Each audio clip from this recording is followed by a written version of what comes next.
ભગવતે વાસુદેવાય. નમો ભગવતે વાસુદેવાય. ઓમ નમો ભગવતે વાસુદેવાય. ઓમ નમો ભગવતે વાસુદેવાય. ઓમ નમો ભગવતે વાસુદેવાય. ઓમ નમો ભગવતે વાસુદેવાય.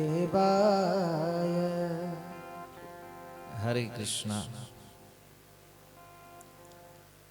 સ્વાગતમ ઉપસ્થિત સર્વ શ્રોતાગણ, વૈષ્ણવજન એવં મહાનુભાવોનો.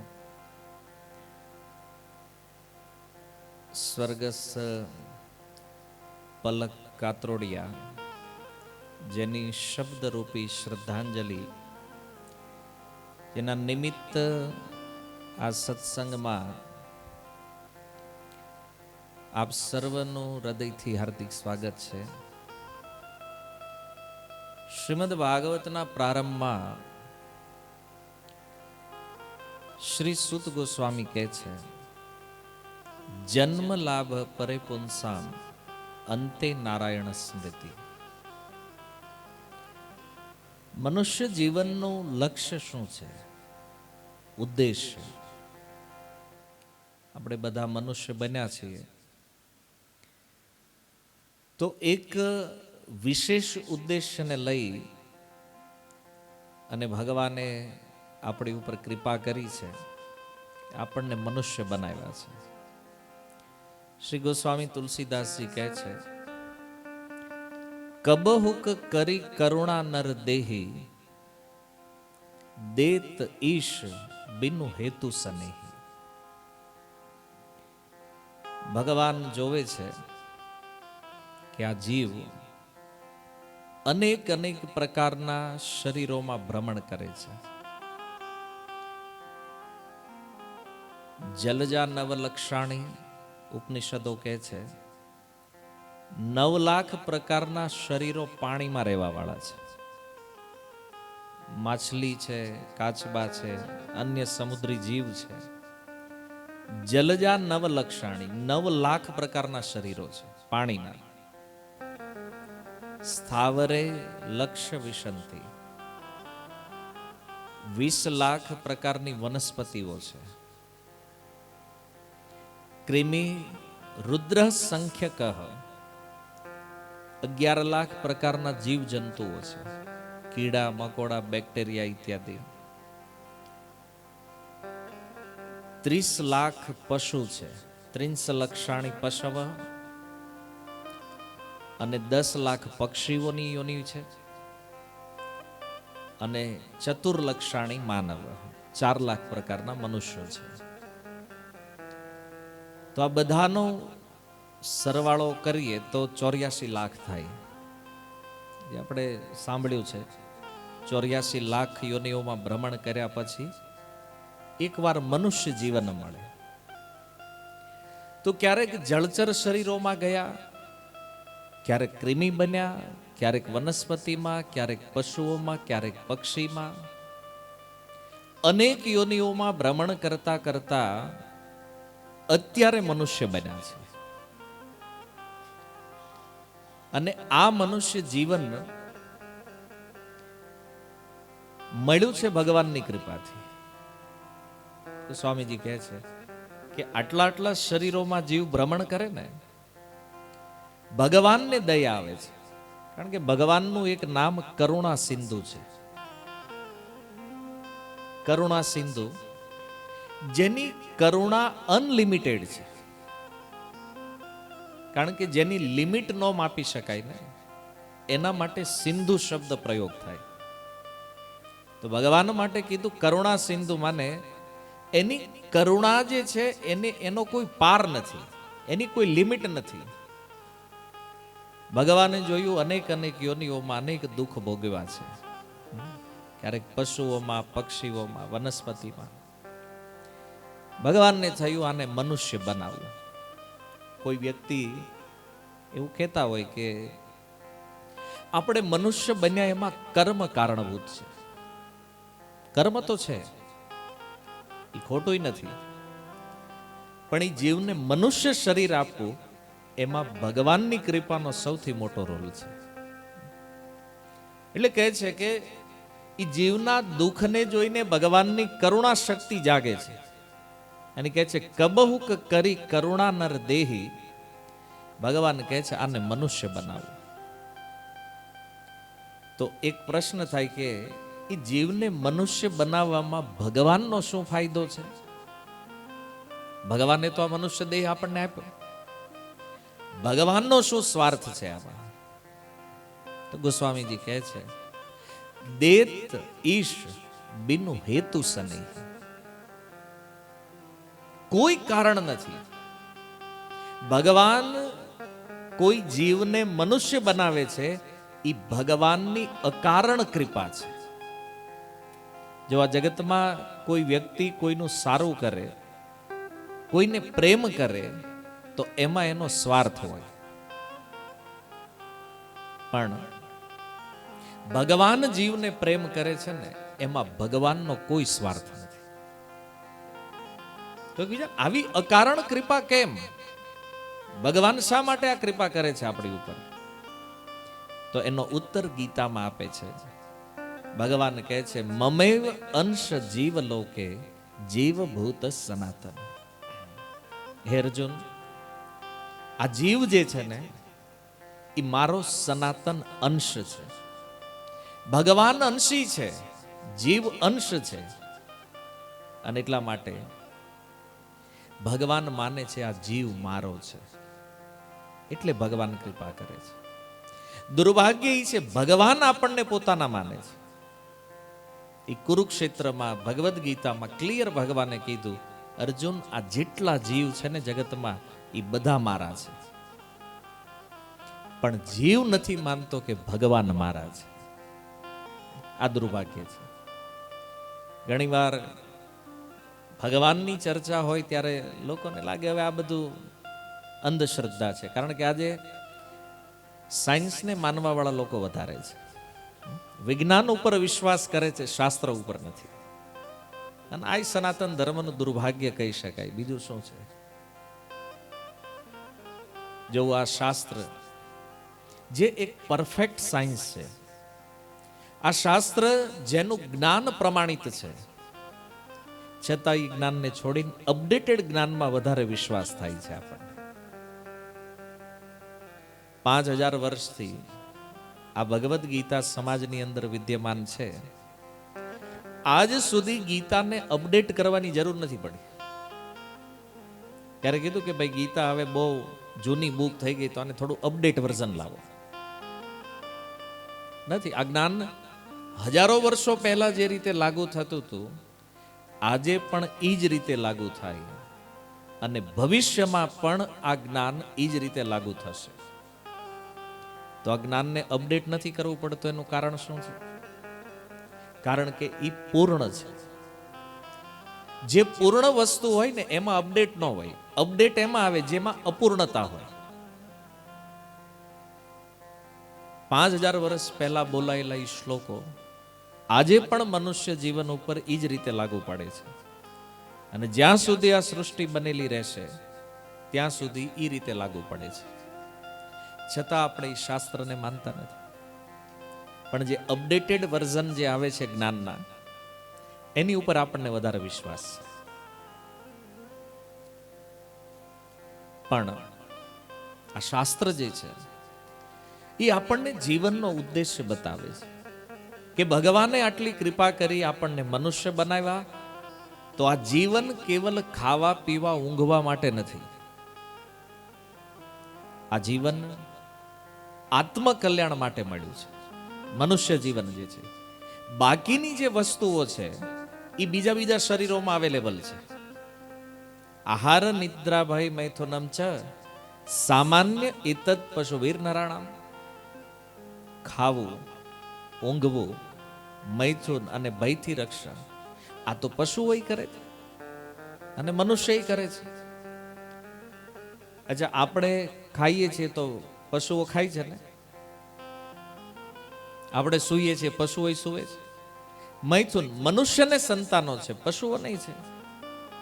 અને ભયથી સુરક્ષા મનુષ્ય કરે, પશુ કરે છે. તો શાસ્ત્ર પ્રશ્ન એ કરે છે કે જો બંનેમાં સમાનતા છે, આહાર નિદ્રા ભય મૈથુન મનુષ્યમાં પણ છે, પશુમાં પણ છે, તો પછી મનુષ્ય શ્રેષ્ઠ કેમ છે? પશુથી શ્રેષ્ઠ છે ને મનુષ્ય, કેમ? તમને એવો વિચાર આવ્યો ક્યારે? પશુથી મનુષ્ય શ્રેષ્ઠ કેમ છે? કે હરખા જ લાગે છે ભાઈ? કંઈક તો તમારો વિચાર હશે ને. શ્રેષ્ઠ છે કેમ?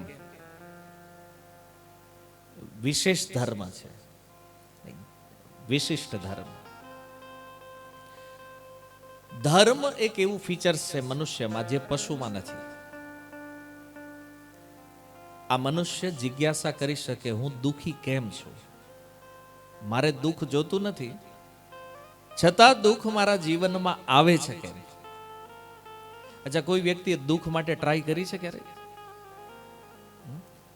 કે ભાઈ મંદિરે ગયા અને ભગવાનને પ્રાર્થના કરી, પ્રભુ હાથ પેઢીથી સુખ હાલ્યું આવે છે, થોડુંક દુઃખ આપો, અનુભવીએ થોડું.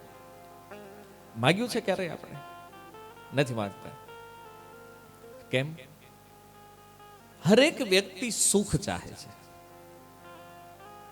દુઃખ માંગતા નથી કોઈ, છતાં આવે છે. કોઈએ નથી માંગ્યું આજ સુધી દુઃખ, છતાં જીવનમાં દુઃખ છે. અહીંયા બેઠા એમાંથી કોઈ એવા છે જેને દુઃખ ન હોય? બધા કાંઈક ને કાંઈક તો દુઃખી છે. કોઈકને નાનું દુઃખ છે, કોઈને મોટું દુઃખ છે. કોઈ તન દુઃખી, કોઈ મન દુઃખી, કોઈ ધન દુઃખી, થોડા થોડા સબ દુઃખી. થોડું થોડું દુઃખ બધાને છે. અને એ શું કામ છે ખબર? જે દુનિયામાં આપણે રહીએ છીએ ને, આ જગત જે છે ને, જેણે બનાવ્યું છે, એ ભગવાને ગીતામાં આના વિષયમાં સમજ પણ આપી છે. આ સંસાર કેવો છે એ કોણ બતાવે છે? જેણે બનાવ્યો છે.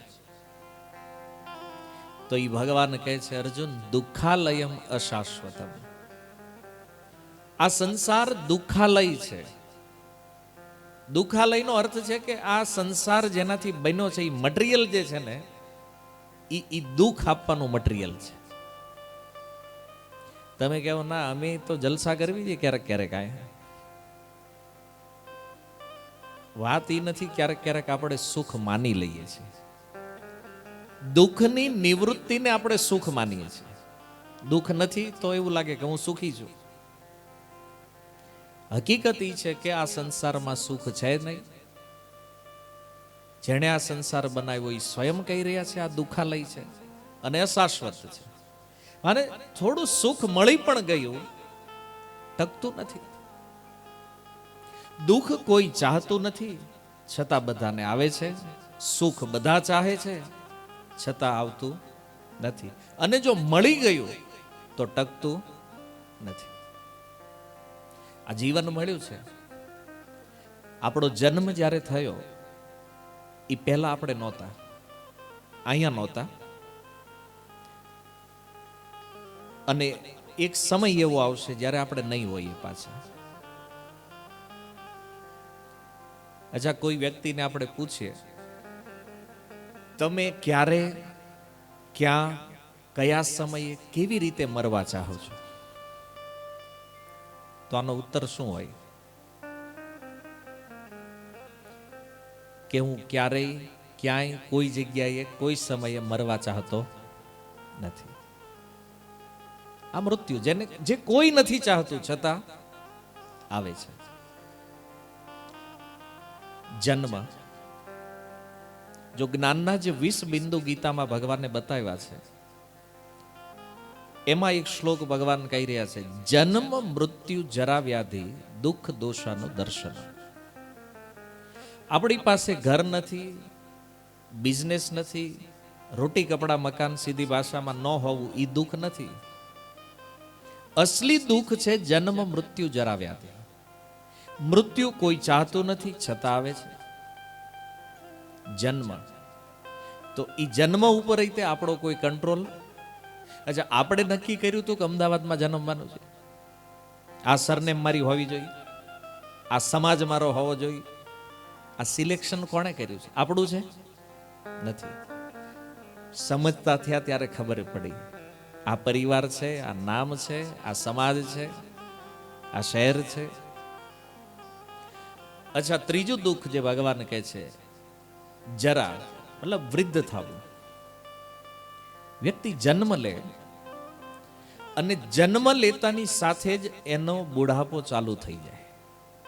આપણે એવું માનીએ કે વાળ ધોળા થાય, ઉંમર વધે પછી બુઢાપો આવે, પણ જરા મતલબ હરેક ક્ષણ વ્યક્તિ ધીરે ધીરે ધીરે ધીરે મૃત્યુ બાજુ આગળ વધે છે. લોકો કહે ને એક જ વાર મરવાનું છે, તો ચિંતા શું કરવાની છે? એક વાર નહીં, પ્રતિ ક્ષણ પ્રતિદિન મૃત્યુ થઈ રહ્યું છે. કાળ પ્રતિ ક્ષણ ખાઈ રહ્યો છે આપણને. ધીરે ધીરે એ વૃદ્ધાવસ્થા બાજુ આપણે આગળ વધી રહ્યા છીએ. જરા આ દુઃખ છે. કેમ? કારણ કે આની ઉપર આપણો કોઈ કંટ્રોલ નથી. આપણે એવું વિચારીએ કે મારે ઉંમર અત્યારે 25 વર્ષની છે, તો બસ અહીંયા મજા આવે છે, હવે 26માં નથી જવું. હવે કોઈના મનમાં વિચાર આવે કે હું 25માંથી 26માં નથી જવું, તો આપણી પાસે કોઈ વ્યવસ્થા છે આને રોકવાની? જરા અવસ્થાને રોકવાની કોઈ વ્યવસ્થા કરી નથી. આ આગળ વધતી જે યાત્રા છે, આને રોકવાનો આપણી પાસે કોઈ ઓપ્શન નથી. મતલબ એની ઉપર આપણો કંટ્રોલ નથી. ન મૃત્યુ ઉપર કંટ્રોલ છે, ન જન્મ ઉપર છે, ન જરા ઉપર છે, અને ચોથું છે વ્યાધિ. વ્યાધિનો અર્થ છે રોગ. અચ્છા, આ દુનિયામાં કોણ બીમાર થવા ચાહે છે? હરેક વ્યક્તિની કામના ઈ છે કે મને કોઈ પ્રકારની બીમારી હોવી જોઈએ નહીં, મને કોઈ રોગ ન આવે. રોગ દુનિયામાં કોઈ ચાહતો નથી, છતાં એ રોગ આવે છે. આપણો કંટ્રોલ નથી એના ઉપર. તો આ 4 દુઃખ જે છે, આ વાસ્તવિક દુઃખ છે. અને આનાથી મુક્ત કેવી રીતે થવું, આનાથી બહાર કેમ નીકળવું, એના માટે આ મનુષ્ય જીવન આપણને પ્રાપ્ત થયું છે. આનો ઉપાય શોધવાનો છે. આપણું મૃત્યુ આવે એ પહેલા આ 4 પ્રશ્ન જે છે ને, આનો ઉકેલ શોધવાનો છે. જો આનો ઉપાય આપણે શોધી લઈએ છીએ તો આ જીવન સફળ છે. જો આનો ઉપાય આપણને મળ્યો નથી, એનો અર્થ આપણું જીવન ફેલ છે. કોઈ વિદ્યાર્થી આખું વર્ષ મહેનત કરે અને આખા વર્ષની મહેનત જે છે એને 3 કલાકમાં બતાવવાની હોય ફાઇનલ એક્ઝામની અંદર. એ આખું વર્ષ એને શું કર્યું છે એ ખાલી 3 કલાકમાં પ્રૂવ કરવાનું છે. અને મનુષ્યએ આખું જીવન શું કર્યું છે એના માટે એને માત્ર 1 ક્ષણ મળે છે, થોડો એવો સમય, મૃત્યુ સમય. એ વ્યવસ્થા જે સૂતજી કહે છે કે જન્મ લાભ પરે પુંસા મંતે નારાયણ સ્મૃતિ.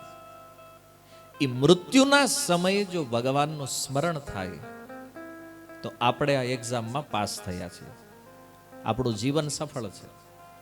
અને મૃત્યુ સમયે જો ભગવાનનું સ્મરણ ન થાય, સંસારનું સ્મરણ થાય, એનો અર્થ એ છે કે આપણે આ એક્ઝામમાં ફેલ થયા છે. જીવનની આનાથી વધારે મોટી રિયાલિટી બીજી કોઈ નથી, આ ભાગવત કહે છે. અચ્છા, આપણે એજ્યુકેશન લીધું, બહુ સારું ભણ્યા, આપણી પાસે અનેક ડિગ્રીઓ હોય,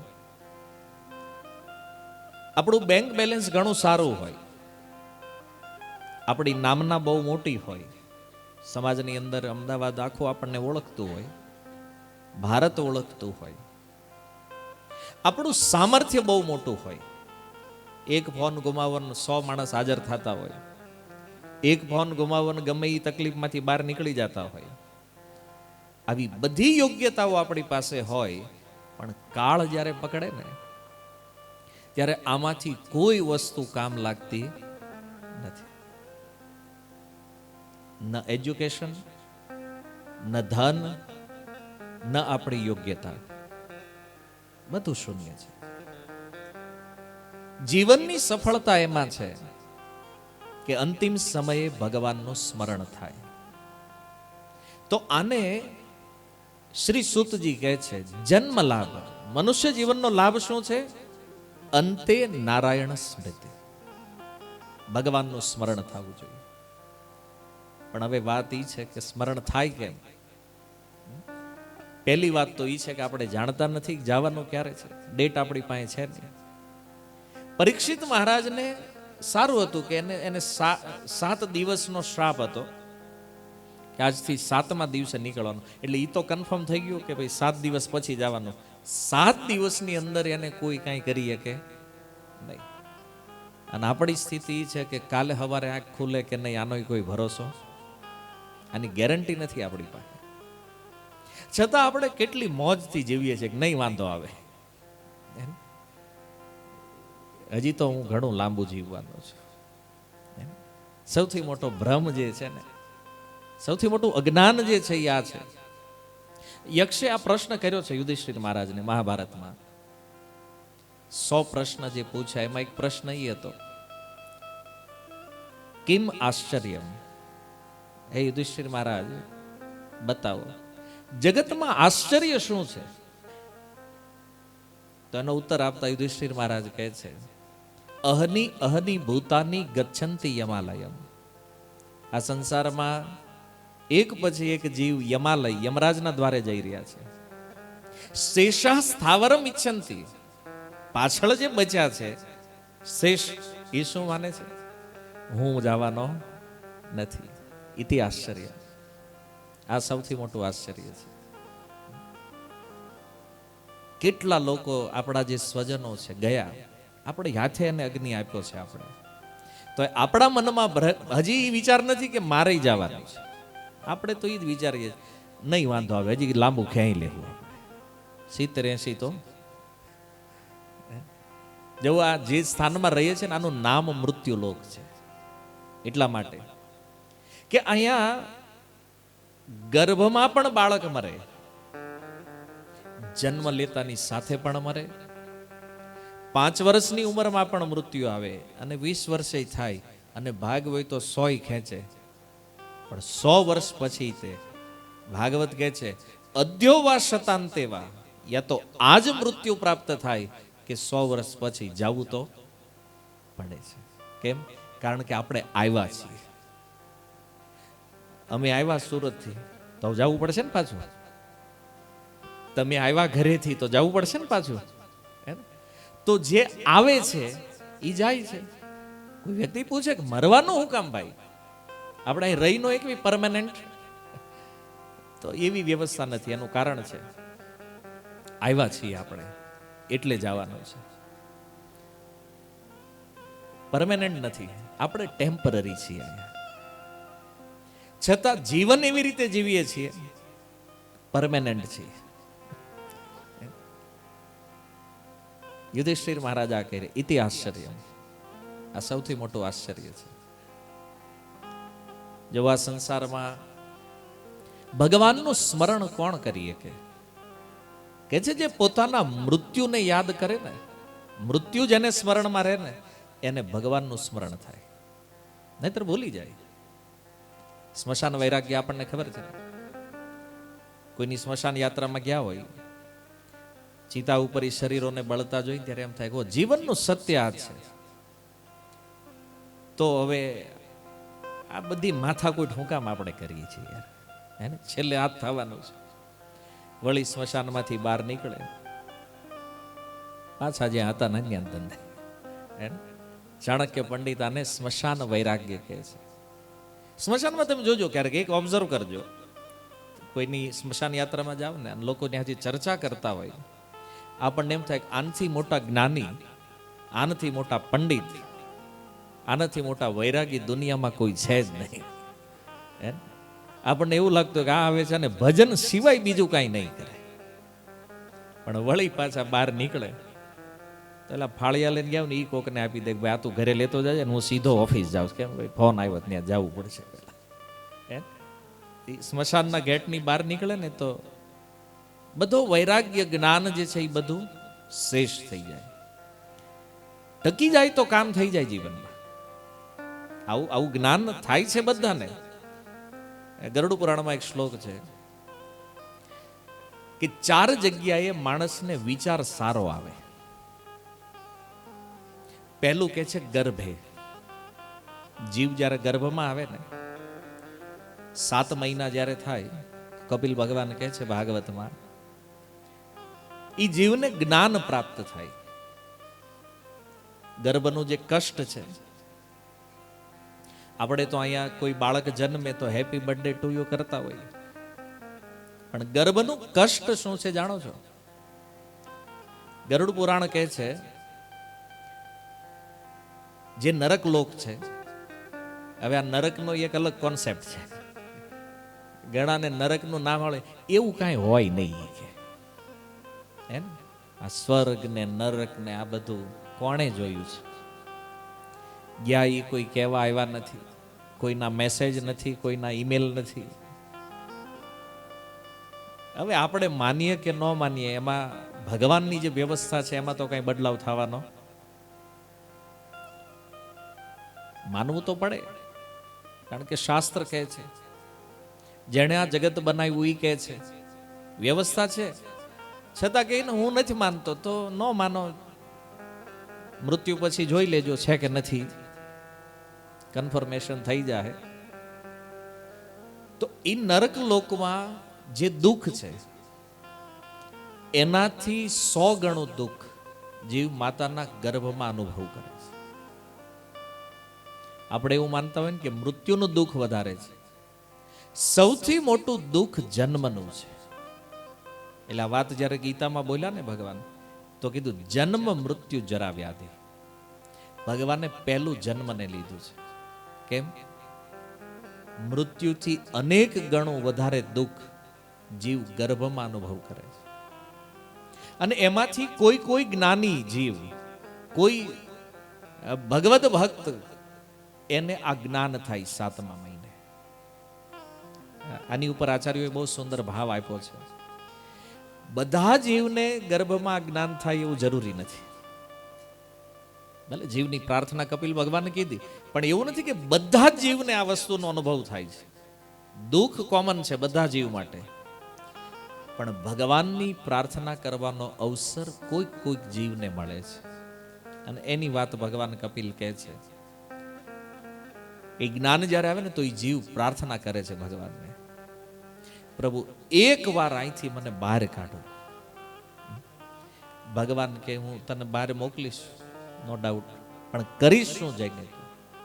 બોલે પ્રભુ મનુષ્ય બનાવ્યો છે, મનુષ્ય જીવન આપો છો તમે, હવે તમારું ભજન કરીને તમારી પાસે પાછો આવીશ.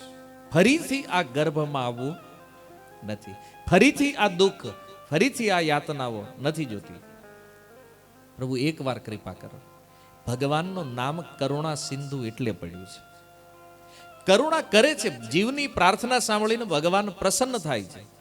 અને ભગવાને કીધું આને અવસર, એક ચાન્સ આપવાને જવાનો. કેમ? બોલે આ ભજન કરશે, પાછો આવશે મારી પાસે. અને જેવો બહાર આવે પછી ભજનની બદલે ભોજનમાં લાગે છે. પહેલા ભજન તો ભૂલી ગયો છે. જેમ જેમ વિસ્મૃતિ થતી જાય, ઈ જીવ ભગવાનને ભૂલીને સંસારથી સંબંધ બનાવે છે. એટલી આર્ત ભાવથી પ્રાર્થના થઈ હોય ગર્ભમાં. 3જા સ્કંદમાં છે ભાગવતની અંદર, કપિલ દેવહૂતિ સંવાદમાં એવા અદ્ભુત શ્લોકો છે. પણ ભૂલી ગયો છે, કારણ કે અહીંયા આવ્યા પછી તો નચ નવા ધંધા દેખાના હોય. અને ધંધા, બિઝનેસ, વ્યવહાર, પરિવાર, એમાં ફસાણો, ભગવાનને ભૂલી ગયો. તો ગરુડ પુરાણ કહે છે ગર્ભમાં એ જે વિચાર આવ્યો હતો ને સારો, કે અહીંયાથી બહાર નીકળ્યા પછી ભગવાનનું ભજન કરવાનું છે, આ વિચાર જો ટકી ગયો હોત તો આ જીવનું કલ્યાણ થઈ જાય. વિચાર સારો આવો સારી વાત છે, એનાથી વધારે સારી વાત એ છે એને ટકાવવો. તો ગર્ભમાં પ્રાર્થના લગભગ બધા જીવોએ કરી છે, પણ આ સંસારમાં આવ્યા પછી બધા ભગવાનને ભૂલી ગયા છે. અને એને યાદ કરાવવા માટે આ સત્સંગ કરવો પડે છે. સત્સંગ શું કામ છે? જે વ્યવસ્થાઓને ભૂલી ગયા છે આપણે. પ્રશ્નો તો આપણી સામે બહુ છે, સમસ્યાઓ બહુ છે, દુઃખ ઘણા બધા છે, પણ એનો ઉકેલ શું છે તો એ જાણવામાં રુચિ નથી. તો ગરુડ પુરાણનો આ શ્લોક, ગર્ભે ચ સ્મશાને, બીજું કહે છે સ્મશાનમાં. સ્મશાનમાં જાય ને તે માણસના વિચાર એકદમ 100% શુદ્ધ દેશી ઘી જેવા હોય. ઘી જેમ દેશી પ્યોર હોય ને, એમ પ્યોર વિચાર હોય કે આ સંસારમાં ભજન સિવાય બીજું કંઈ કરવા જેવું નથી. આ જ એકમાત્ર સત્ય છે. પણ જેવા ઘરે આવે વિચાર ગાયબ. ત્રીજું કે છે જ્યારે માણસ બીમાર હોય, રોગી હોય, હોસ્પિટલના બેડ ઉપર હોય, આજુબાજુમાં કોઈ સ્વજન ન હોય, અને એ વખતે એને એક જ વાત યાદ આવે, ઈ છે ભગવાન. કોરોનામાં કદાચ તમે અનુભવ્યો છે,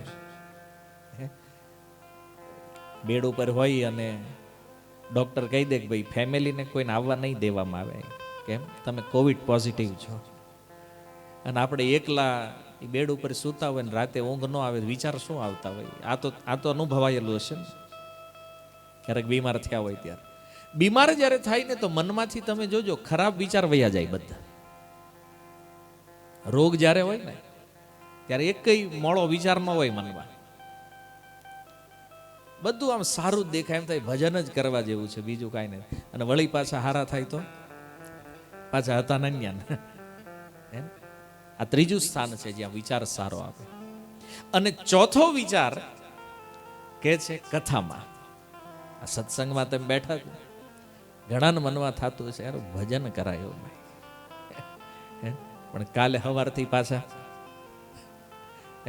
અમે આમ સુરત જાઓ ને તમે તમારા ધંધે જાઓ. કથામાં જ્યારે માણસ બેઠો હોય ત્યારે એને આ વિચાર આવે કે મનુષ્ય જીવન છે તો ભજન સિવાય કંઈ કરવા જેવું નથી. પણ વળી અહીંથી નીકળે એટલે જેમ આવ્યા હતા એમને એમ આઈનું આઈના મૂકીને જવાનું છે. પણ આ લઈ જવા જેવું છે. તો ગરુડ પુરાણ કહે છે આ 4 સ્થાનમાં વ્યક્તિને સારો વિચાર આવે, પણ જો આ વિચાર ટકી જાય તો આમાં વ્યક્તિનું કલ્યાણ થઈ જાય. એટલે વિચાર ટકવો બહુ જરૂરી છે. સ્મશાન વૈરાગ્ય આપણે જોયા છે, જન્મ મૃત્યુ જરા વ્યાધિ આ મૂળ દુઃખ છે. અને આ સંસારમાં એવો કોઈ વ્યક્તિ નથી જે આ દુઃખથી દુઃખી નથી. તો આમાંથી મુક્ત થવા માટે આ મનુષ્ય જીવન ભગવાને આપ્યું છે. જીવનનો લાભ એ છે કે જીવનમાં એવું કાર્ય કરીએ કે અંત સમય જ્યારે આપણો આવે ને ત્યારે આપણને ભગવાનનું સ્મરણ થાય. અચ્છા, એક પ્રશ્ન એ થાય કે સ્મરણ કરવાથી થાય શું? શું થશે જો ભગવાનનું સ્મરણ કરશું તો મૃત્યુની અવસ્થા એવી છે કે જ્યારે બાહ્ય ઇન્દ્રિયો જે છે એ પ્રાય બંધ હોય. મૃત્યુના 10-15 મિનિટ પહેલા આંતરિક જે સૂક્ષ્મ ઇન્દ્રિયા છે, મન ઇત્યાદિ કાર્યરત હોય. એટલે ભગવાને સ્મરણની વાત કરી છે. ગીતામાં 2 શ્લોક બોલ્યા છે ભગવાન. એક શ્લોકમાં કહે છે કે અર્જુન, યમ યમ વાપી સ્મરણ ભાવમ ત્યજત્યંતે કલેવરમ. કલેવર કે છે શરીર. જ્યારે કોઈ વ્યક્તિ શરીર ત્યાગ કરે, યમ યમ વાપી, યમ યમ જે વિચાર, જે એનું સ્મરણ છે એ એવા ભાવને પ્રાપ્ત કરે છે. સતત ભાવ ભાવિત, એ ભાવ એને પ્રાપ્ત થશે. અર્થાત સિમ્પલ ભાષામાં માની લો કોઈ વ્યક્તિને ખાવામાં બહુ રુચિ છે, હે ને, અમુક સવારે જાગે એટલે ખાય, 10 વાગે નાસ્તો કરે, બપોરે જમે, પાછા 4 વાગે નાસ્તો કરે, પાછા રાતે જમે, 11 વાગે પાછા પૂછો તો એ રેડી જ હોય, ઓકે હાલો કંઈક નાસ્તો કરવા જાય.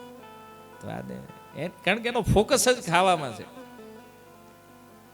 હવે આજીવન એને આ જ કર્યું હોય તો જો જીવનભર જે પ્રવૃત્તિ થાય ને એનો અધ્યાસ થઈ જાય. અધ્યાસ મને એ વસ્તુ અંદર બેઠેલી હોય આપણા મનમાં, અને જેનો અધ્યાસ થયો છે એનું સ્મરણ થવાનું છે. હવે મૃત્યુ સમયે જો ખાવાનું સ્મરણ થયું તો ભગવાન કહે છે કે તને મનુષ્ય બનાવ્યો તો ખાવા હાટું નહીં, તારે તો આત્મકલ્યાણ કરવાનું, ભજન કરવાનું. તે ખાવામાં ટાઈમ પાસ કર્યો છે, ખાવામાં રુચિ છે, ઓકે આને હાથી બનાવો. કેમ? રોજનું ટન ખાય, 1 ટન ખોરાક છે હાથીનો પર ડે. ખાવાની રુચિ છે, આને હાથીની શરીરમાં જવા દો. કેમ? મનુષ્ય શરીરને લાયક નથી. આ મનુષ્યનું કાર્ય તો કર્યું નહીં, તો આને હાથી બનાવો. તો એ હાથીની યોનિમાં જશે. 1 ટન ખોરાક છે હાથીનો પર ડે, છતાં એને કોઈ ફેક્ટરી કે કારખાનું નાખવાની જરૂર પડતી નથી. ભગવાને કીધું ખાવું છે ને, મનુષ્ય જીવનમાં ખાવા હાટું મહેનત કરવી પડશે, પૈસા કમાવા પડે પછી ખાવા મળે. ભગવાન કે હું તને વ્યવસ્થા આપું છું, હાથીના શરીરમાં વયો જાય અને ખાધ્યા કરે. અમુક લોકોને એવું હોય કે મહેનત કરવી છે બહુ, 60 વર્ષ થઈ ગયા હોય, નિવૃત્ત થઈ ગયા હોય, હવે ભજનનો તો અભ્યાસ હોય નહીં, તો એ કે હવે નવરા નવરા ગમતું નથી, તો કંઈક પ્રવૃત્તિ જોઈ છે, કામ લાવો, કામ આપો, નવરા નથી ગમતું. ભગવાન કામ કરવું છે, ઓકે ખોટા શરીરમાં આવી ગયું તો આને બળદ બનાવો, કામ ફ્રીમાં, નો પગાર, સેલરી વગર હાકે રાખો. હાલે ગધેડો બનાવો, કેમ?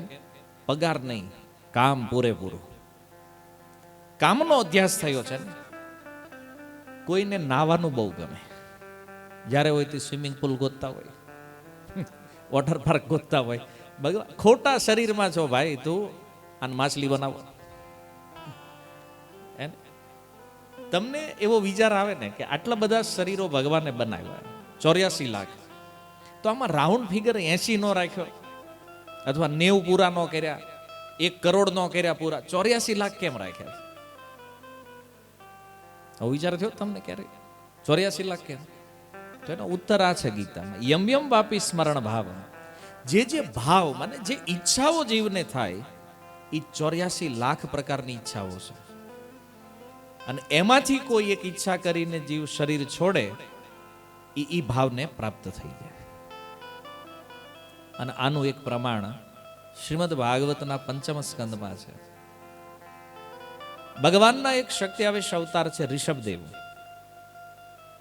અને ઋષભદેવના એક પુત્ર છે જેનું નામ હતું ભરત, જેને સમાજ જડ ભરતથી ઓળખે છે. તો આ ભરત ચક્રવર્તી રાજા હતા. યુવાનીમાં વૈરાગ્ય થયો. આજનું જે નેપાળ છે ત્યાં એક ગંડકી નદી છે, એ ગંડકી નદીના તટ ઉપર ભજન કરવા વયા ગયા, અને ભજન કરતા કરતા પરમહંસ અવસ્થા પ્રાપ્ત થઈ ગઈ. હવે બન્યું એવું, એ ગંડકીના જળમાં ઉભા રહીને સંધ્યા વંદન કરતા હતા. એક હરણી જે ગર્ભવતી છે, એક સિંહ પડ્યો એની પાછળ. હરણીએ છલાંગ લગાવી નદી પાર કરવા માટે. હરણીએ નદી તો પાર કરી, સામા કિનારે પડી એનું મૃત્યુ થયું. એ ગર્ભ પાણીમાં પડ્યો.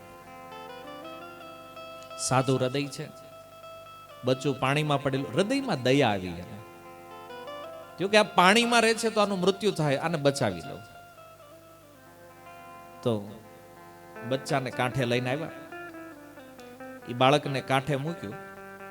પછી પાછો વિચાર છે, હવે આને જો જંગલમાં જવા દઈશ તો વળી કોઈક સિંહ આને મારી નાખશે. એને થયું કે આને હું હાચવી લઉં. અહીંયાથી ગડબડ શરૂ કરી.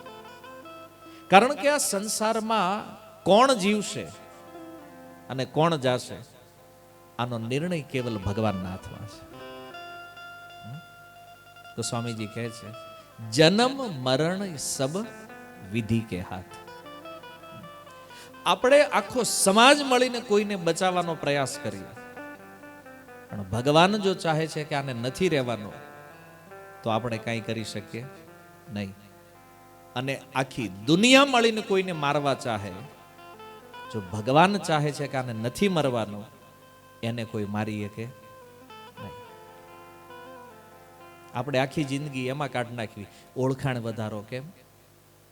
ક્યારેક દવાખાનું આવશે તો કામ લાગશે, ક્યારેક પૈસાની જરૂર પડશે તો કામ લાગશે. અને આપણે એટલા સંબંધોનો વિસ્તાર કરી દીધો, ઓળખાણ વધારી. પણ જો ભગવાન હારે ઓળખાણ ન હોય ને તો પછી દુનિયાની કોઈ ઓળખાણ કામ કરે.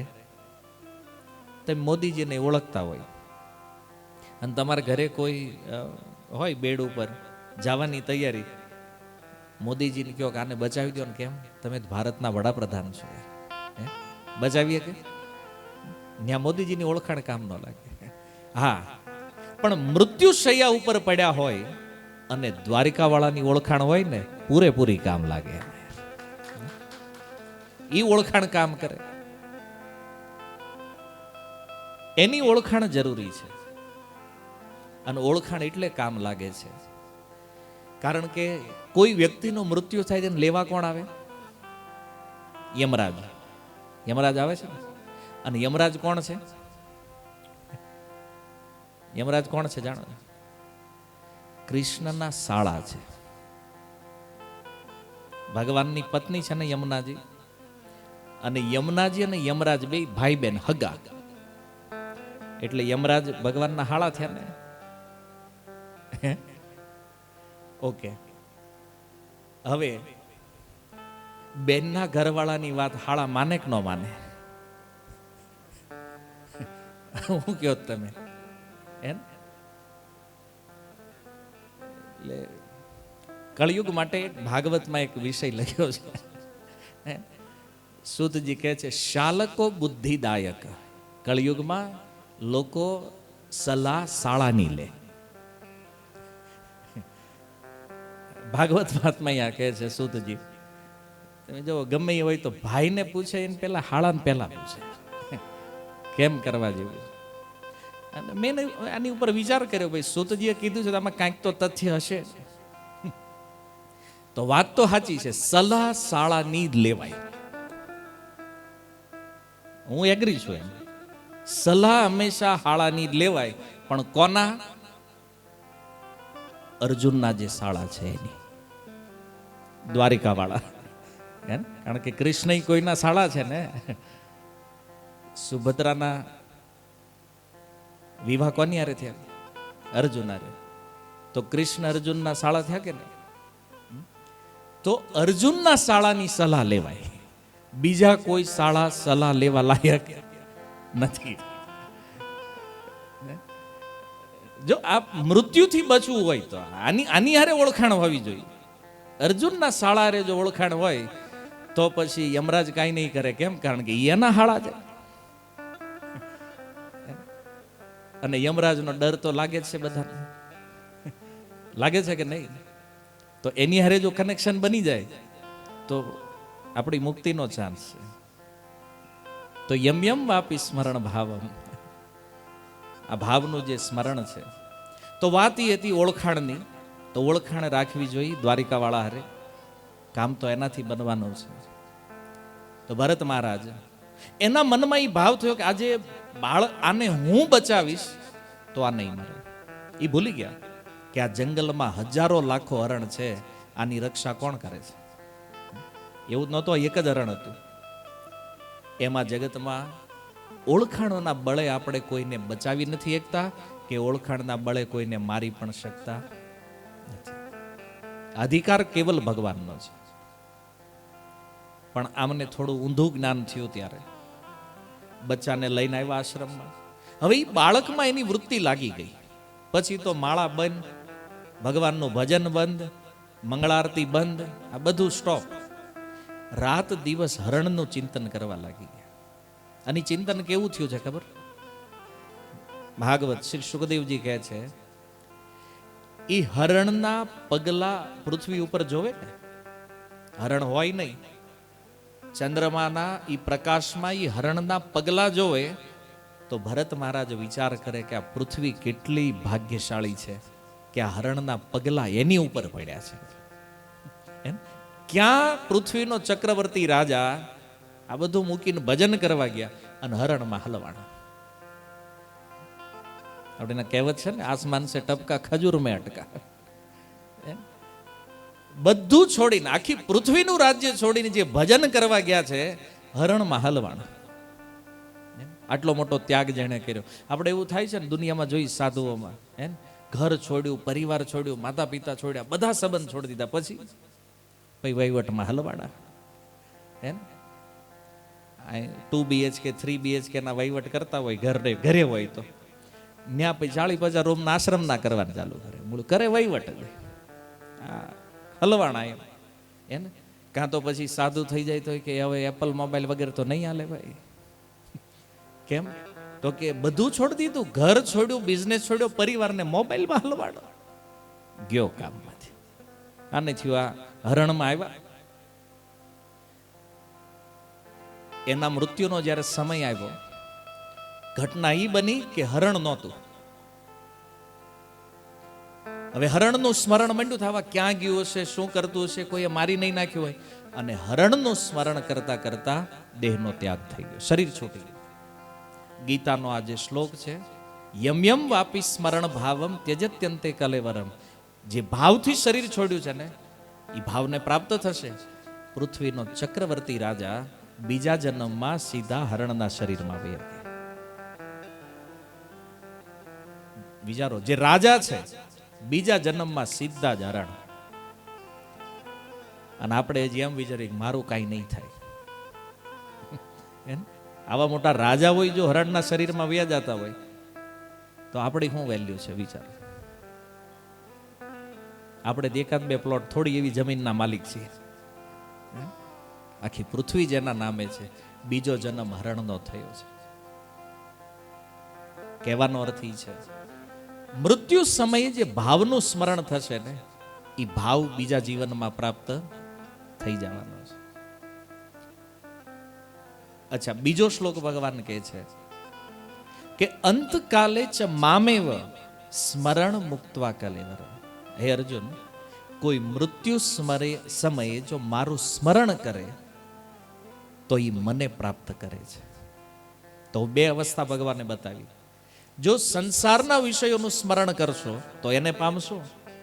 ભગવાન કે મારું સ્મરણ કરશો તો મને પામશો. હવે આપણે નક્કી કરવાનું છે કે આપણા મૃત્યુ સમયે સંસારનું સ્મરણ થાય કે ભગવાનનું. અને બેયનું રિઝલ્ટ એ તમારી સામે શું મળવાનું છે. સંસારના સ્મરણમાં 84 લાખ શરીરોની વેરાયટી છે અને ભગવાનના સ્મરણમાં ભગવાનના ધામની પ્રાપ્તિ છે. તો મૃત્યુ સમયે ભગવાનનું સ્મરણ કેવી રીતે થાય એના માટે શ્રવણમ, ભગવાનના વિષયમાં સાંભળવું જોઈએ. આ સત્સંગ જે તમે સાંભળી રહ્યા છો, ભગવાનના વિષયમાં જ્યારે કોઈ સાંભળે તો એને ભગવાનમાં પ્રેમ થાય. બીજું છે કીર્તન, ભગવાનનું નામ કીર્તન કરતા હોય, ભગવાનનું ગુણ કીર્તન, રૂપ કીર્તન, લીલા કીર્તન. અને ત્રીજું છે સ્મરણ, ભગવાનનું સ્મરણ કરતા હોય. તો 3 વસ્તુ કરવાથી મૃત્યુ સમયે ભગવાનની સ્મૃતિ થાય. પહેલું છે શ્રવણ, મતલબ નવધા ભક્તિની પહેલી 3 ભક્તિ જે છે, શ્રવણમ, કીર્તનમ, વિષ્ણુર સ્મરણમ. સાંભળો, દુનિયામાં સવારથી લઈને સૂઈએ ત્યાર સુધી આપણે કેટલું નહીં સાંભળવાનું સાંભળીએ છીએ. કેટલી વસ્તુ, ગ્રામ્ય કથાઓ આપણા કાનમાં જાય છે. પણ આપણું આત્મકલ્યાણ કરે એવી ભગવત કથાઓનું શ્રવણ આપણે કરતા નથી. જે કાંઈ કામની નથી એ વસ્તુ રાત દિવસ સાંભળીએ છીએ, જેનો કોઈ લાભ નથી, અંતે લોસ તો છે જ. કીર્તનનો અર્થ છે કીર્તયતિ ઇતિ કીર્તન, મતલબ ભગવાનના વિષયમાં બોલવું. સવારથી લઈને રાત સુધી આપણે જે બોલીએ છીએ, એકવાર વિચાર કરો કે એમાં આપણા આત્મકલ્યાણની વાતો કેટલી છે. એવું કેટલું આપણે બોલીએ છીએ જેમાં આપણું આત્મકલ્યાણ થતું હોય. અને સ્મરણ, હવે મન તો બધાનું પ્રાઇવેટ છે, અને એ તો હવે તમે જ જાણો છો, અને એક ભગવાન જાણે છે કે તમે શું વિચારો છો. સ્મરણ કોનું કરો છો? તો આ ત્રણ વિષય જે છે એ આપણને આ જીવનમાં સફળતા, જે સૂતજીએ કીધું ને, અંતે નારાયણ સ્મૃતિ, ભગવાનનું સ્મરણ કરાવે. અને અંતે ભગવાનનું સ્મરણ કરવાનો અર્થ એ છે કે ફરીથી આ જન્મ મૃત્યુના પ્રવાહમાં ક્યારેય આવવું પડશે નહીં. ફરીથી જન્મ નહીં, અને જન્મ નથી તો ફરીથી મરવાનો કોઈ પ્રશ્ન નથી. ન જરાવસ્થા છે, ન રોગ છે. આ બધી વસ્તુથી મુક્ત એક ભગવાનનું દિવ્ય શાશ્વત ધામ છે, જે આપણું ઓરિજિનલ ઘર છે, જ્યાં આ સંસારના કોઈ દુઃખ નથી, સંસારના કોઈ વિકારો નથી, જ્યાં કેવલ સનાતન સુખ છે, આનંદ છે. એનું વર્ણન ગીતામાં ભગવાને આપ્યું છે. ન સૂર્યો ન શશાંકો ન પાવક, જ્યાં સૂર્ય પણ નથી, ચંદ્ર પણ નથી, અગ્નિ પણ નથી, જે ધામ સ્વયં પ્રકાશિત છે, એવું આ ધામ કે છે અર્જુન, યદ ગત્વા ન નિવર્તન્તે તદ ધામ પરમમ મમ. એકવાર જ્યાં ગયા પછી જીવ ક્યારેય આ સંસારમાં પાછો નથી આવતો, એવું મારું પરમ ધામ છે. અને એ ધામને પ્રાપ્ત કરવા માટે આપણને આ અવસર મળ્યો છે, આ મનુષ્ય જીવન મળ્યું છે. 84 લાખ શરીરોના ચક્કર કાપીને એકવાર મનુષ્ય બન્યા છીએ આપણે. શેના માટે? આ સનાતન સુખને પ્રાપ્ત કરવા માટે. અને આપણે આ ટાઈમ ક્યાં કાઢીએ છીએ? ઓલે ખાવા પીવા ઊંઘવામાં. જીવન એમાં નષ્ટ થઈ રહ્યું છે. અસલી ઉદ્દેશ્ય આ છે જીવનનો. હવે તમે જો આ સંસારમાં આપણે ગમે એ કામને મહત્વપૂર્ણ માનતા હોય, મનુષ્ય બન્યા છીએ તો ભગવાનના ભજનથી વધારે મહત્વપૂર્ણ કામ બીજું કોઈ નથી. બાકીના બધા કામ ગૌણ છે, સેકન્ડરી છે. ફર્સ્ટ પ્રાયોરિટી છે આત્મકલ્યાણ. આપણું ઊંધું છે, સંસાર પહેલા, ભજન પછી. વિચાર કરો, આ સંસારનો ફાયદો શું છે? કોઈ લાભ છે? ક્યારેક તત્વથી વિચારો કે આપણે 60 કે 70 વર્ષ ખૂબ મહેનત કરી અને જે એચિવમેન્ટ કર્યું છે, આનો અંતિમ સમયે લાભ શું છે આપણને? જો આ દુનિયામાંથી કોઈ કાંઈ લઈને જતું નથી, આ કાંઈ નવું જ્ઞાન નથી, આખી દુનિયા જાણે છે. જે ભક્ત છે એ જાણે છે, જે ભક્ત નથી એ જાણે છે. બધાને ખબર છે કે આ દુનિયામાંથી આજ સુધી કોઈ કાંઈ લઈને ગયા નથી. તો આપણે કાંઈ સ્પેશિયલ કેસ તો છીએ નહીં કે કોઈ ભલે ન લઈ ગયા હોય, હું લઈ જાય છે. વ્યવસ્થા નથી. આ આપણું શરીર આપણે નથી લઈ જઈ શકતા, એ અહીંયા છોડી દેવું પડે. કેમ? એ પ્રકૃતિથી ભાડે લીધું છે, ઉધારનું છે. આ કોઈને એવું લાગે અમારી ઉપર કોઈ લેણું નથી, બહુ લેણું છે ભાઈ. આ શરીર જ ભાડાનું છે, કારણ કે લીધું છે ને પ્રકૃતિથી, તો એને છેલ્લે દેવું પણ પડે છે, પાછું આપવું પડે છે. એટલા માટે જીવનના ઉદ્દેશ્યને સમજાવવા માટે આ સત્સંગ છે. ગોસ્વામીજી કહે છે, બિનુ સત્સંગ વિવેક ન હોય, રામ કૃપા બિનુ સુલભ ન સોય.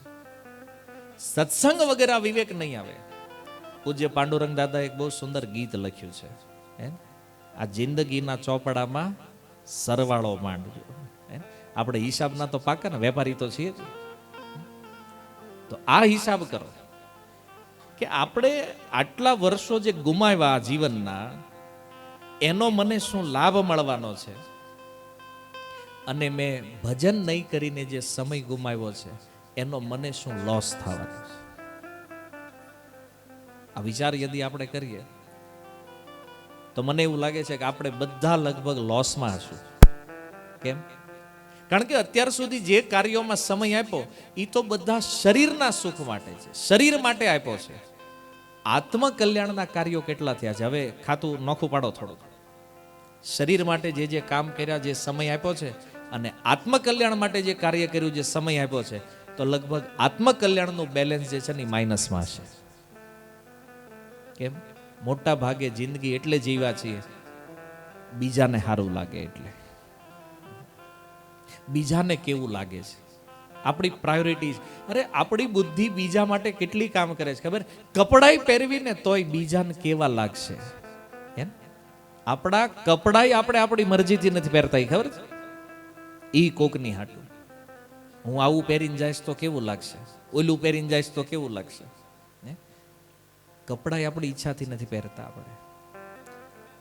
હવે તમે વિચાર કરો કે એક કપડાં પહેરવાથી જો બીજાને કેવું લાગશે એ આપણને વિચારો હોય તો વિચારો કે જ્યારે મૃત્યુના દરવાજે ઊભા છો અને જીવનમાં જો ભજન નહીં કર્યું હોય તો ભગવાનને કેવું લાગશે એ વિચાર કરો.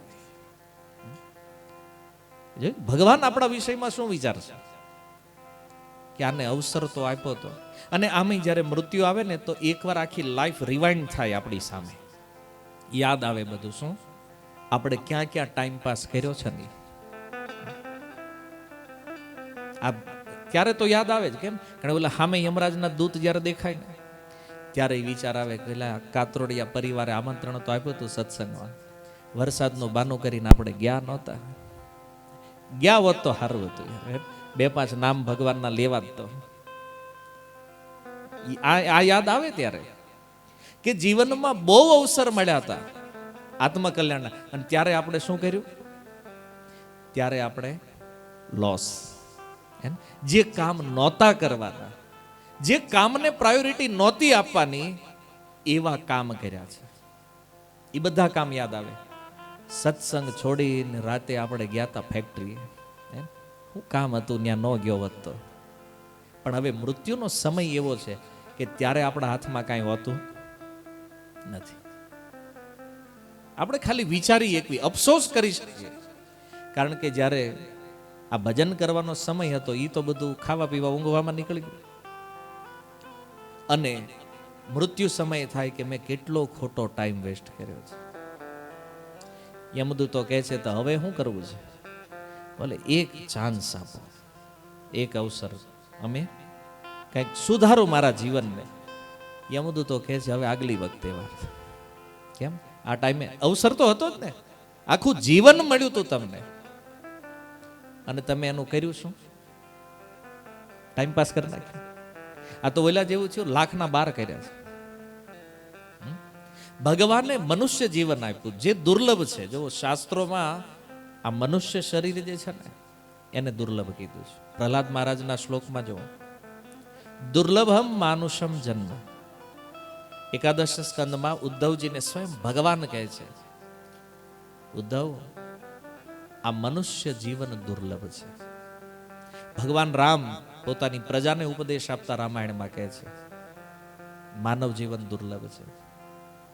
જો ભગવાને પણ અને ભક્તએ પણ આ મનુષ્ય જીવનની દુર્લભતા બતાવી. મળતું નથી ને જલ્દી.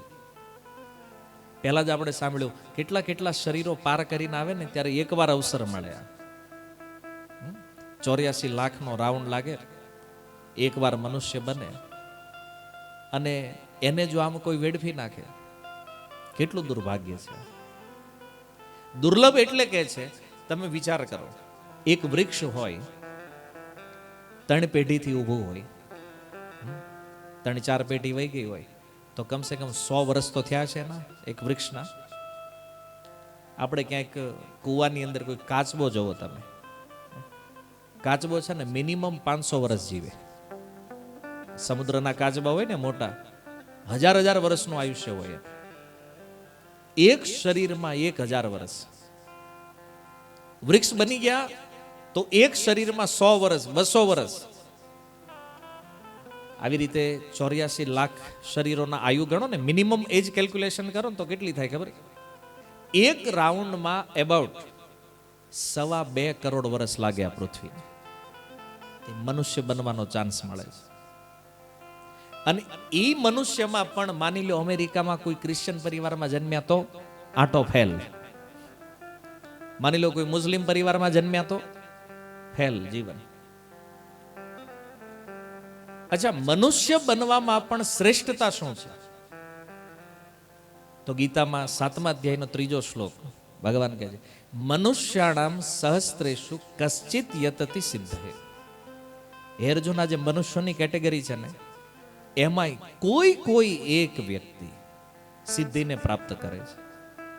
અચ્છા, કઈ રીતે? હવે વિચારો, કોઈ આ રીતે જે વેદ ધર્મને નથી માનતા એવા કેટલા મનુષ્યો છે આ પૃથ્વી ઉપર.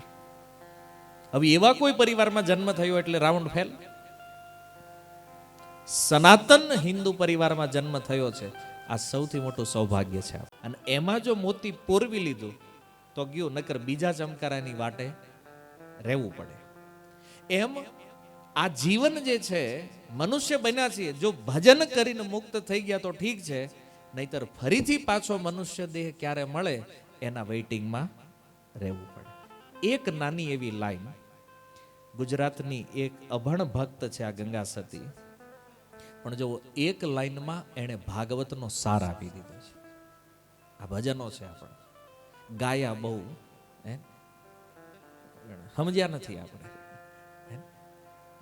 વીજળીને ચમકારે જીવનનું રહસ્ય છે આમાં. તો આ અવસર જો ગયો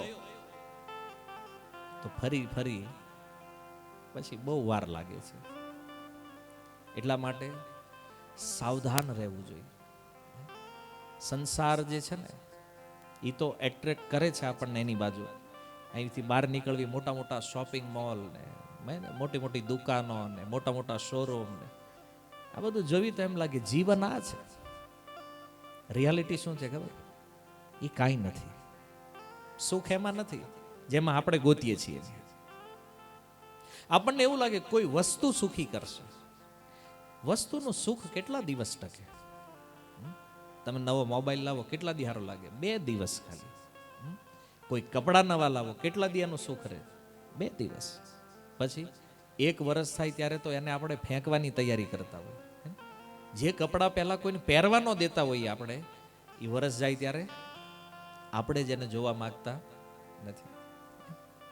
તો જે વસ્તુનું પોતાનું જ અસ્તિત્વ નથી, એ વિચારો કે એ વસ્તુ આપણને કેવી રીતે સુખી કરશે.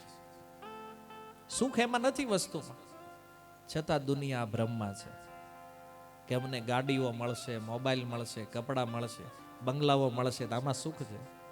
અને આમાં જો સુખ હોત તો આ જેની પાસે છે એ બધા આત્મહત્યા શું કામ કરે છે? આ શહેરોમાં જે સુસાઇડ કરે છે ને, એનો એક રિપોર્ટ કાઢજો. કોઈ દી ગરીબ માણસ મરી ગયો હોય ને એવું બહુ ઓછું મળશે. આ લટકે જ કોણ ખબર છે? જેની પાસે આ બધું છે. પૈસા છે, સારી વસ્તુઓ પણ છે, બધી જ સુખ સુવિધા. જેની પાછળ દુનિયા પાગલ છે ને, એ બધું જ એની પાસે છે ને, એ લોકો મરી જાય છે. શું કામ? રિયાલિટી છે, માનો કે ન માનો, કોઈ વસ્તુ આ જગતમાં જીવને ક્યારેય સુખી કરી શકે નહીં. અને આનું કારણ શું છે ખબર? કારણ કે જીવ એટલે કે આપણે ભગવાનના અંશ છીએ, સચ્ચિદાનંદ ચિન્મય વસ્તુ છે જીવાત્મા, અને એને ભૌતિક વસ્તુ ક્યારેય સુખી કરી શકે નહીં. આ જીવ આધ્યાત્મિક છે તો એને આધ્યાત્મિક તત્વ જ સુખ અને આનંદ આપી શકે. બાકી કોઈને એમ લાગતું હોય કે આપણે બહુ બધું આવી જાય ને સુખી થઈ જાવ, તો એવો એક માણા બતાવો જેમ કે હું સુખી થઈ ગયો છું. અમારી પાસે જ નથી, તમારી પાસે હોય કહેજો. ઓલો કે ના, આ ભાઈને 5 ફેક્ટરી છે પણ તોય દોડે છે ને હવારમાં. સુખ શું છે? કાંઈ ન કરે છતાં બધું જ પ્રાપ્ત થઈ જાય છે. આવું કોઈ દુનિયા નથી. અને તોય આપણે એ વાટે જવી, આટલું મળી જાય તો. અને એક વાત યાદ રાખો, તમે કોઈ પણ લેવલે પહોંચો, તમારાથી આગળ એક તમને દેખાય. માની લો તમે ટાર્ગેટ લઈને આવ્યા હોય અમદાવાદમાં કે 1 કરોડ રૂપિયા થાય ને પછી આપણે કાંઈ નથી કરવું. ભગવાનને એમ થાય આને દઈ દો 1 કરોડ. એક આપ્યા, હવે એની પાસે 1 કરોડ આવ્યા ને તો એને દેખાણો હાલે આની પાસે 10 કરોડ છે. પાછો મથેક તો હવે અહીંયા પોગવું પડશે 10. બહુ મહેનત કરી 10 કરોડ આવ્યા પછી માંડ એને એમ થાય કે હવે 10 કરોડ આપણો ટાર્ગેટ એચીવ થઈ ગયો છે, ત્યાં એને 100 કરોડ વાળો દેખાય. પછી એને તો હવે અહીંયા જવું પડશે. પછી પહોંચ્યા 100 કરોડમાં, એને એમ થાય કે 100 કરોડ એટલે હવે તો આપણે શું આગળ ટોપમાં. તો 100 કરોડ વાળા દેખાણા તો કે આગળ 1000 કરોડ વાળા લાઈનમાં છે. માનો એ 1000 કરોડ વાળા જોવે તો 10,000 કરોડ વાળા લાઈનમાં છે, 1,00,000 કરોડ વાળા છે. પછી ઓલા નંબર વાળા, દુનિયામાં પહેલો નંબર, બીજો નંબર, ત્રીજો નંબર, દુનિયાનો સૌથી ધની માણસ. એને પૂછો કે હવે તમે સૌથી ટોપ ઉપર ધની છો તો તમારે હવે કાંઈ? એ કે હા, કેમ? મારે ઇન્દ્ર વધારે સુખી છે અમારી કરતા. પૃથ્વી ઉપર જો બધાથી વધારે ધની છે તો એનાથી આગળ ઇન્દ્ર છે. ઇન્દ્રને પૂછો તમારે કેમ છે? તો કે વારી ઘડીએ સીટ જવાનો ખતરો છે ભાઈ. ઇન્દ્રને પૂછો તમારી ડિમાન્ડ શું છે? બોલે મારે બ્રહ્મા, કે એ વધારે સુખી લાગે છે. કીડીથી માંડીને બ્રહ્મા સુધી આ સંસારમાં હરેક વ્યક્તિ સંઘર્ષ કરે છે એ સુખ માટે, પણ કોઈને ખબર નથી અટકવાનું ક્યાં છે સુખ. માણસની જરૂરિયાત કેટલી છે? આપણું ઘર ચાલે, આપણો વ્યવહાર હાલે, આવું બધું આપણને મળી ગયું હોય તો હંમેશા દેખાય છે કે આપણી આગળ કોઈ છે. બાકી તમને શું લાગે? તમે વર્ષે કદાચ 5 કરોડ રળતા હોય ને અંબાણી વધારે રળતા છે. તમારી પાસે વસ્તુ કે કેપેસિટી ગમે એટલી હોય, પણ આ જે શરીર છે ને, આની ભોગ કરવાની ક્ષમતા બધાની એક હરખી છે. ચાહે બિલ ગેટ્સ હોય, મુકેશભાઈ હોય, કે આપણે હોય, કે આપણા ગામનો કોઈ સામાન્ય માણસ હોય. આ 6 ફૂટના બોડીને જેટલી જરૂરિયાત છે આ દુનિયામાં બધાને એટલી જ છે. 1-2 રોટલીનો ફરક હશે કદાચ વધારે. હા, આપણે 10 ગુલાબજામુન ખાઈ શકતા હોય તો એ 10-12 જ ખાય. એ પછી કાંઈ 100, 200, 500 ન ખાઈ શકે. નહીં ભાઈ બહુ પૈસા. એટલે તમને હસવું આવે, તમે વિચાર કરો, તમે અમદાવાદમાં 500 વારનો બંગલો બનાવો, તમારે હુવા જગ્યા કેટલી જોઈએ? બેડનો એક ખૂણો, બરાબર? 6 બાય 2.5 જ આપણું કામ છે. ઓલો કે અમારે 500 વારનો, ત્યાં આળોટો છે એમાં કઈ? હે, રાતે આ બેડરૂમમાં હતા, પછી સવારે ગાર્ડનમાં આવતા નહીં નથી ભાઈ. જે આ 6 ફૂટનું શરીર જે છે ને, આની જરૂરિયાત બહુ નાની એવી છે. અને આ બધા હાટું તો આ મળ્યું નથી. વાત મૂળ મુદ્દાની છે કે આ શરીર જે છે આનો આમ તો કાંઈ રોલ નથી. શાસ્ત્રમાં જ્યાં જોવો ને આની નિંદા થઈ છે શરીરની. પણ આ શરીરનો એક ફાયદો એ છે કે આનાથી આપણે ભગવાનને પ્રાપ્ત કરી શકીએ. આનો મોટો ફાયદો છે. અને જો આ કામ ન થયું આનાથી, તો પછી આ 1,12 કરવા જેવું થયું. આ 1,00,000 ભાવનું શરીર ભગવાને આપ્યું છે, છેલ્લે થવાનું રાખ છે. જો એને જાણ્યા વગર, એને સમજ્યા વગર આ શરીર રાખ થઈ ગયું તો મતલબ એ આપણે 1,12 કર્યા છે. અને આ જ શરીરથી જો ભગવાનની ભક્તિ કરી, ભગવત પ્રાપ્તિ કરી, તો એ 1,00,000 કરોડ કરવા જેવું છે. એની વેલ્યુ આ છે. તો નક્કી આપણે એ કરવાનું, 1,12 કરવા કે 1,00,000 કરોડ કરવા છે.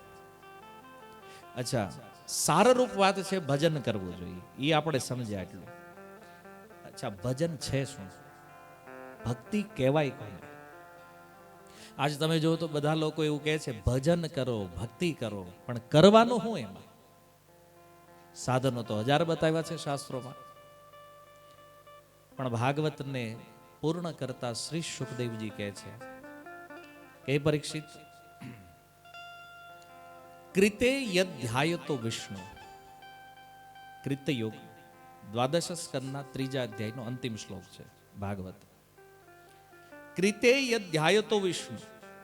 કૃતયુગ માને સતયુગમાં લોકો ભગવદ પ્રાપ્તિ ધ્યાન દ્વારા કરે છે.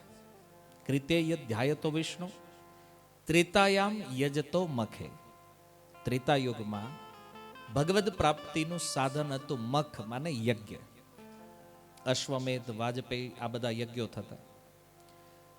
દ્વાપરે પરિચર્યાયા, દ્વાપર યુગમાં ભગવાનના અર્ચન દ્વારા ભગવાનની પ્રાપ્તિ થતી.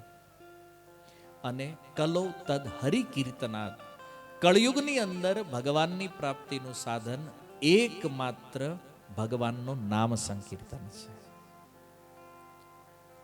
તો કળયુગમાં ભક્તિ કરવાનો અર્થ છે ભગવાનનું નામ લેવું. વિગત 500 વર્ષમાં ભારત વર્ષમાં જેને જેને ભગવત પ્રાપ્તિ થઈ છે એને તમે થોડું એનાલિસિસ કરશો તો તમને ખબર પડશે કે આ બધાએ ભગવાનને ભગવાનના નામથી પામ્યા છે. ચાહે મીરા હોય, મહેતા નરસિંહ હોય, તુકારામજી હોય, ષડગોસ્વામી હોય, આખા ભારત વર્ષમાં જે જે ભક્તો થયા છે આ બધાને ભગવાન તો મળ્યા છે, પણ કેવી રીતે? નામ સંકીર્તન. ભગવાનના નામમાં નાચવું અને ગાવું, આને કહે છે સંકીર્તન. તો મીરાએ કીર્તન કર્યું, મહેતા નરસિંહે કીર્તન કર્યું, તુકારામજીએ કીર્તન કર્યું, ભગવાનને પામ્યા. તો આપણે કાંઈ અલગ કરવાની શું જરૂર છે ભાઈ? મહેતા નરસિંહ એ કર્યું છે તો આપણે એ જ કરવું પડશે ને. શાસ્ત્ર કહે છે કે કલેર દોષે નિધે રાજન અસ્તિ એકો મહાન ગુણ. સુખદેવજી કહે છે પરીક્ષિત, કળિયુગ જે છે ને એ દોષોનો સમુદ્ર છે. અહીંયા જ્યાં જોવો ના દોષ જ દોષ દેખાય છે. કલેર દોષે નિધે રાજન અસ્તિ એકો મહાન ગુણ. આમાં એક મહાન ગુણ છે. શું ગુણ છે? કીર્તના દેવ કૃષ્ણસ્ય મુક્ત સંગ પરમ ભજે. જો કોઈ કૃષ્ણનું કીર્તન કરે તો એ મુક્ત થઈ જાય. આ જે મેં તમને શ્લોક આગળ કીધો ને, કૃતયત જાય તો એની પહેલાનો શ્લોક છે આ ભાગવતનો. ક્લિયર સુખદેવજી કહે છે શું કરવાનું છે? કીર્તના દેવ કૃષ્ણસ્ય મુક્ત સંગ પરમ રજે. કૃષ્ણનું કીર્તન કરો, મુક્ત થઈ જાઓ. અચ્છા, એક પ્રશ્ન છે, કૃષ્ણનું કીર્તન કરવાનું કેમ કીધું છે? માની લો ન્યા એવું કીધું હોત કીર્તના દેવ ભાગવત કીર્તન, ભગવાનનું કીર્તન કરો, તો પછી ગમે નામ ન્યા રાખી દે તો વાંધો ન આવે ને. પણ સુખદેવજી સ્પેશિયલ નામ બોલ્યા છે. કોનું કીર્તન કરવાનું કીધું છે? કૃષ્ણનું. કેમ? તો એનું એક કારણ, કૃષ્ણ જે છે ને એ પૂર્ણ તત્વ છે, ધ સુપ્રીમ પર્સનાલિટી ઓફ ગોડહેડ, પૂર્ણ પુરુષોત્તમ પરમેશ્વર, એ કૃષ્ણ છે. કોણ કહે છે? ભાગવત, પહેલો સ્કંદ, 3જો અધ્યાય, 28 નંબર શ્લોક. જ્યાં 24 અવતારનું વર્ણન સૂતજીએ કર્યું, એમાં એ અવતારોના વર્ણન કર્યા પછી સૂતજી કહે છે એતે ચ અંશ કલા પુંસઃ કૃષ્ણસ્તુ ભગવાન સ્વયં. કે છે મેં જે અવતાર તત્વનું વર્ણન કર્યું છે એતે ચ અંશ, એમાં કોઈ અંશ અવતાર છે, કોઈ કલા અવતાર છે, કોઈ મનવંતર અવતાર છે, કોઈ ગુણાવતાર છે, પણ જે કૃષ્ણ છે સ્વયં ભગવાન. કૃષ્ણસ્તુ ભગવાન સ્વયં. આ બધાનું મૂળ જે છે એ કૃષ્ણ છે. એટલે હવે મૂળ છે, કેવી રીતે મૂળ છે? આવો ગીતામાં 11મા અધ્યાયમાં જ્યારે ભગવાને વિશ્વરૂપ દર્શન કરાવ્યું અર્જુનને, તો એ વિશ્વરૂપ દર્શનમાં અર્જુને શું જોયું છે? એ જે કૃષ્ણનું વિશ્વરૂપ છે તો ભગવાનના બધા જ અવતારો એમાં સંમેલિત છે. અર્જુને જોયું છે જેટલી ભગવાનની વિભૂતિ છે એ બધી એમાં સંમેલિત. જેટલા દેવતાઓ આ સંસારમાં છે બધા એમાં સંમેલિત છે. એનો અર્થ કૃષ્ણ સ્વરૂપ જે છે, કૃષ્ણ રૂપ જે છે, આ દુનિયાનું બધું તત્વ એમાં છે, એમાંથી નીકળ્યું છે. મત્ત સ્મૃતિર જ્ઞાનમ. આ ભગવાનના વિષયમાં જે જ્ઞાન છે એ અર્જુને લાઈવ એક્સપિરિયન્સ કર્યો છે. ઓકે, ભાગવતમાં આવો પાછા. સુખદેવ ગોસ્વામી 3 જગ્યાએ ભાગવતમાં શ્લોક બોલ્યા છે. યથા તરોર નિષેચ મૂલનમ. જેવી રીતે વૃક્ષના મૂળમાં પાણી નાખો, એ પાણી થડ, ડાળી, પાંદડા, ફૂલ, ફળ સુધી પહોંચે, એવી રીતે કૃષ્ણનું કોઈ ભજન કરે તો કૃષ્ણનું કીર્તન કરવાનો અર્થ છે ભગવાનના જેટલા અવતાર છે એ બધાનું કીર્તન આમાં થઈ ગયું છે. દુનિયામાં જેટલા દેવી દેવતાઓ છે એ બધાનું ભજન આમાં થઈ ગયું છે. દુનિયામાં જેટલી ભગવાનની વિભૂતિઓ છે એ બધાનું ભજન. કોઈ કૃષ્ણ જ્યારે બોલે ને ત્યારે આ બધા એમાં આવી જાય. અલગથી કોઈને પ્રસન્ન કરવાની જરૂર રહેતી નથી. જેવી રીતે ઝાડના મૂળમાં પાણી નાખો, ભાઈ પાંદડે પાંદડે ટીપા ન મૂકવા પડે. મૂળમાં આપ્યું છે તો આખા વૃક્ષમાં મળે છે.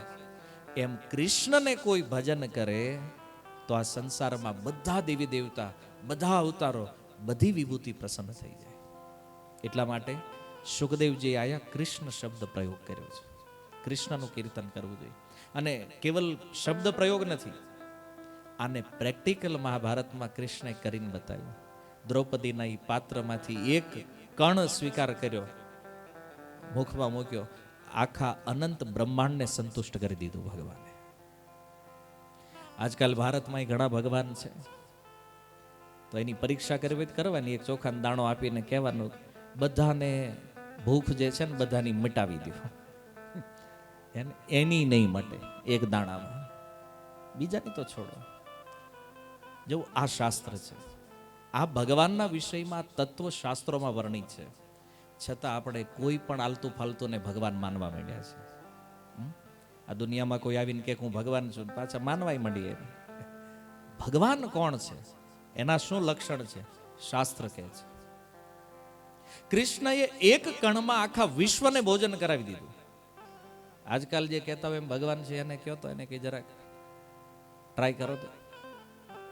ભગવાન કૃષ્ણે ગિરિરાજજીને ધારણ કર્યા હતા ને, તો અત્યારે જે ભગવાન છે એને કઈ થોડું, એને તો 21 કિલોમીટરના છે ગિરિરાજજી આજે, તો 7 દિવસ 7 રાત ધારણ કર્યા હતા ડાબા હાથની એક ટચલી આંગળીના નખ ઉપર.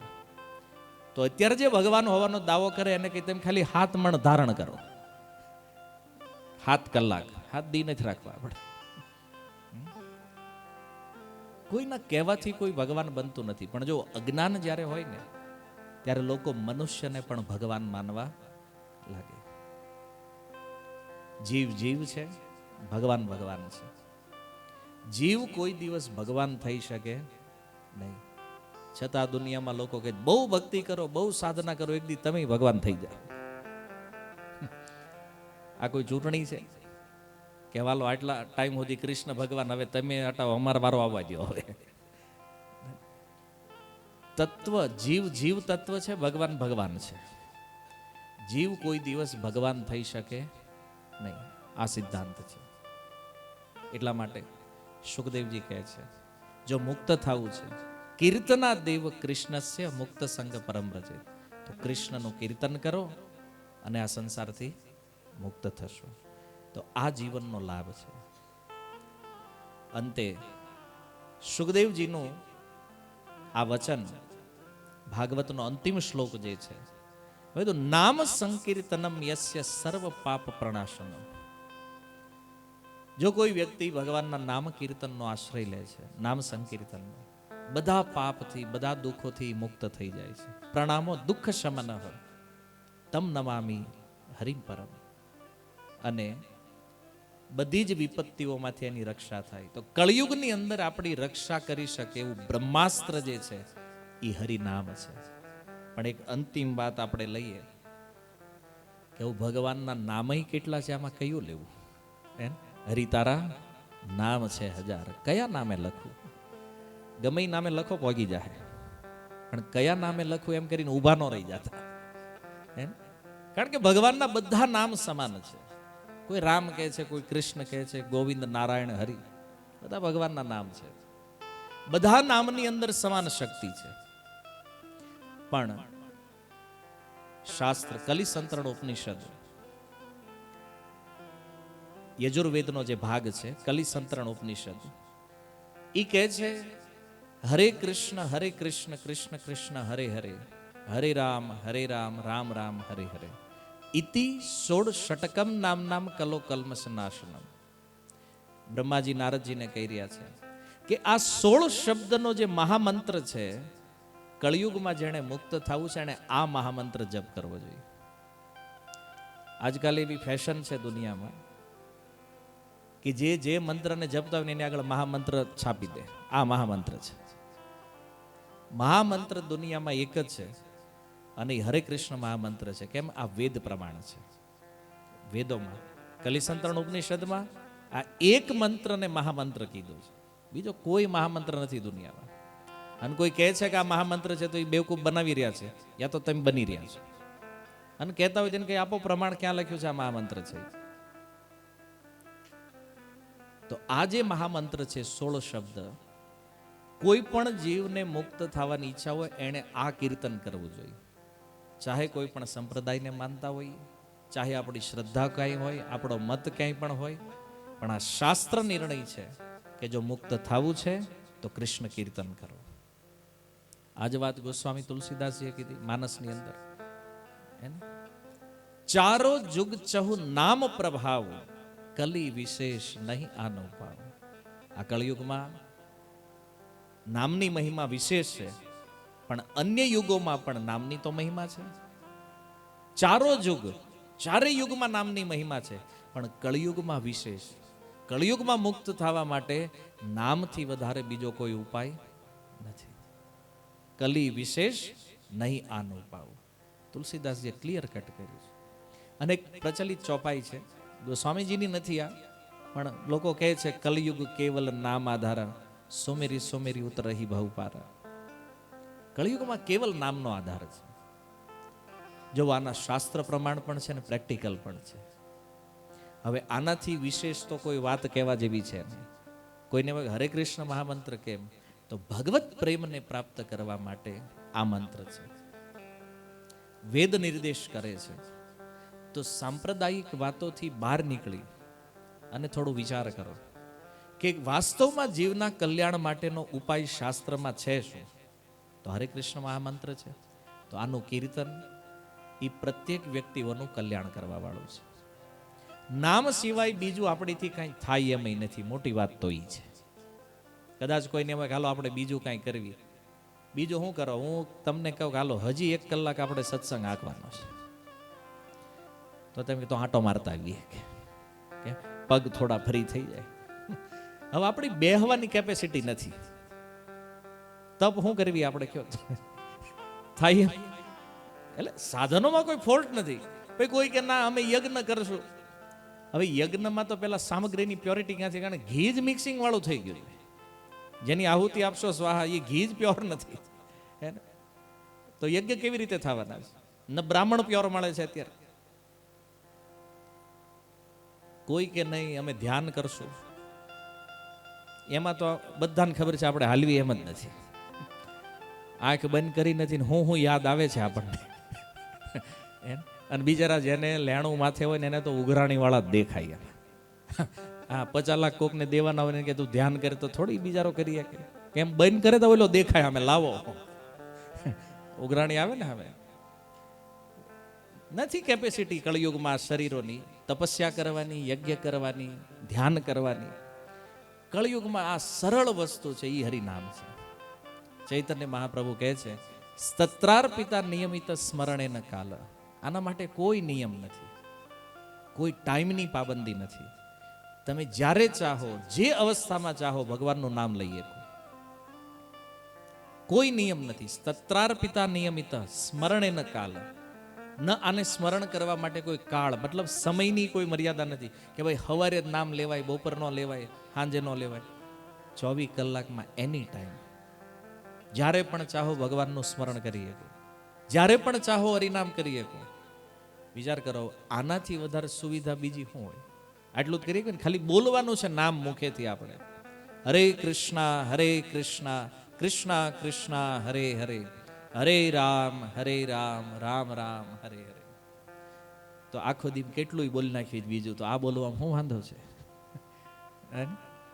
સવારથી લઈને સાંજ સુધી કેટલું બોલીએ છીએ આપણે. પણ જો ચોમાસાની ઋતુ છે એટલે એક ઉદાહરણ યાદ આવે છે. ચોમાસામાં છે ને દેડકા બહાર નીકળે, બહુ બોલે.